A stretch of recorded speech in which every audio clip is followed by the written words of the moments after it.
na ato mula sa iligal na kalakaran. May mga nahuli na rin banyaga.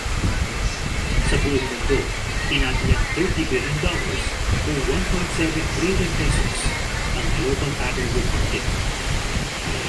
Si! Saan nyo yung abusan?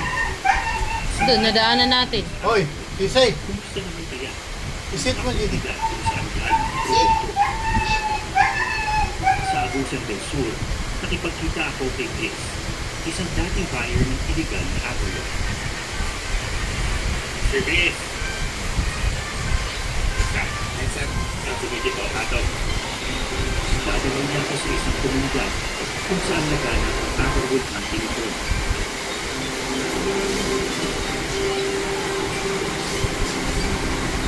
Ang laki ni Sisi, no? Pag nakatagilid, no?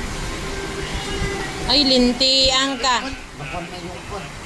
Labahan na yan. Yung tawil, si. Ilabas na yan, ilabas na. Labas na, labas. Tara. Doon, labas.